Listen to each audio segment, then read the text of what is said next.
Pakistan, forced to kneel before IMF, must fulfill 11 harsh new conditions. Feud with India proves costly. A country already drowning in debt, teetering on the brink of economic collapse, is now left with no choice but to beg for survival on the global stage. We are talking about Pakistan, a nation that, on one hand, pleads for financial aid and on the other, refuses to let go of its enmity with neighboring India. Today, Pakistan stands at a critical juncture where the only options left are compromise and surrender.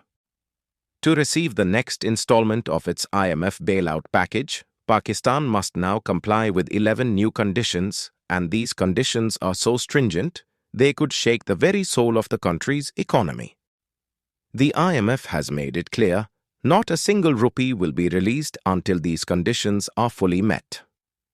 And the rising tension with India has become a major obstacle to securing this deal. Today, we'll dive deep into this issue. But before we begin, if you are new to our channel, don't forget to subscribe so you never miss an update on such critical topics. Now, let's begin this important discussion without any delay. Pakistan had earlier received a $3 billion bailout package from the IMF, but as the time for the next installment approaches, the IMF has placed a long list of 11 tough conditions before releasing any further funds. The first and foremost condition is that Pakistan's parliament must pass a budget of 17.6 trillion rupees. This budget isn't just for government functioning. It also includes 1.07 trillion rupees for development projects. The IMF has made it clear, if this budget is not passed by June 2025, the next tranche of the package will be withheld. For a country that spends more than it earns and where inflation hits new records every month, passing such a massive budget is a monumental challenge. The second condition might prove to be the toughest for Pakistan. All 4 provinces must implement an agricultural income tax law.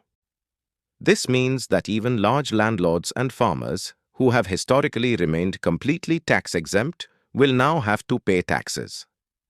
This group is considered to be closely linked to Pakistan's political elite, bureaucracy, and military.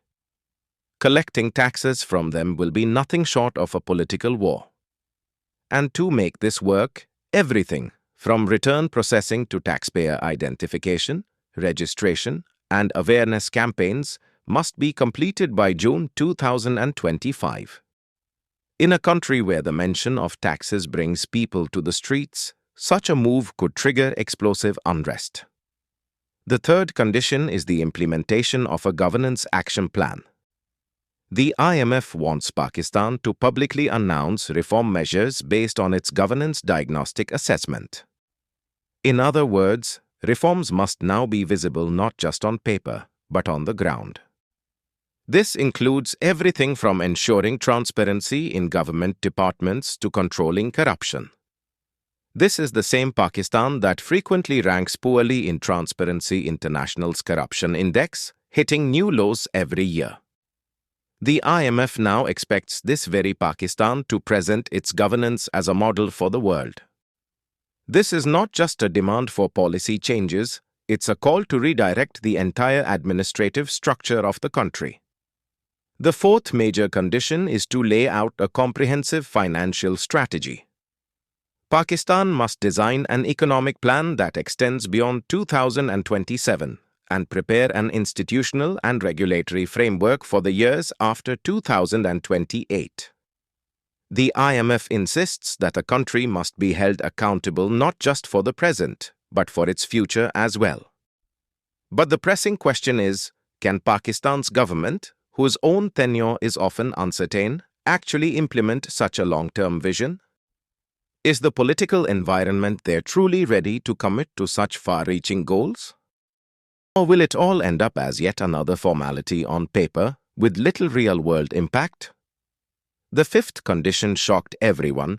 Pakistan has allocated a 2.4 trillion rupee defense budget for the upcoming financial year, which is 12% higher than the previous year. However, the IMF report indicates that due to recent India-Pakistan tensions, This amount could rise to 2.5 trillion rupees. This is an amount that could weaken the IMF's economic reform goals, and Pakistan's continued hostility toward India may push the country deeper into a debt crisis. The IMF has also stated that when a country is in financial distress, its top priority should be development, not defense spending. But for a country like Pakistan, diplomatic posturing and aggression are the priority, not economic stability. Apart from this, the IMF has also presented 4 more conditions related to the energy sector. 1. The government must announce new electricity rates by 1st July 2025 to ensure cost recovery. This directly means that the general public will have to pay more for electricity. 2. By 15th February 2026, gas tariffs must be revised, which could further increase inflation. 3. The Parliament must pass a law by the end of this month to make the captive power levy permanent. 4. The most stringent condition is the removal of the cap on electricity bill surcharges, meaning a direct financial hit to citizens. For the poor and middle class, this will become a double burden, the pain of inflation along with the weight of increased government surcharges. However, the remaining 2 conditions are no less stringent.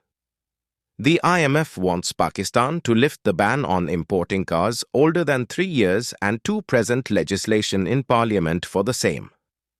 This move could put additional pressure on Pakistan's foreign currency reserves, as it would lead to an increase in imports. At the same time, Pakistan must also prepare a plan to completely eliminate tax exemptions in special technology zones by 2035. This could be a major blow to Pakistan's startup and tech sector, which is already struggling due to a lack of investment. In other words, the conditions for economic reform are also demanding sacrifices from developing sectors. Now, let's talk about the tension that has even concerned the IMF. On 7th May, India launched Operation Sindoor, targeting terrorist camps in Pakistan. This was in retaliation for 22nd April terrorist attack in Pahalgam, Jammu, which claimed 26 innocent lives. Following this, between May 8th and 10th, Pakistan attempted to target India's military bases.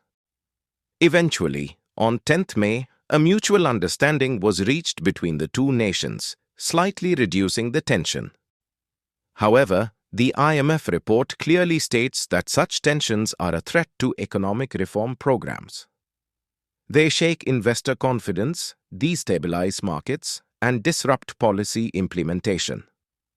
This situation is proving to be extremely challenging for the IMF.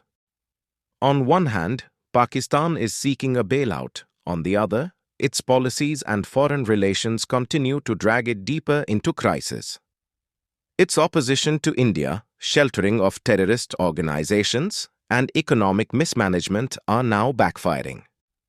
The IMF even took note of India's absence during the vote, which sent a clear signal: India no longer trusts Pakistan. In the eyes of the world, Pakistan has become a country that is not only economically unstable but also politically erratic. If our video has taught you something new, do not forget to like and share this video so that this information can reach others as well. Your likes and shares are a source of inspiration for us. If you have any questions or suggestions, please let us know in the comments. It will be our honor to answer your questions and listen to suggestions. And yes, if you like our content, subscribe to the channel and press the bell icon so that you stay connected with every new story. Thank you. GRT Business YouTube channel sources: news from various news agencies, opinion polls, and other public sources. We try to ensure that every report and summary is accurate and verified, but we are not responsible for any dispute or error. Our aim is only to provide you with accurate information.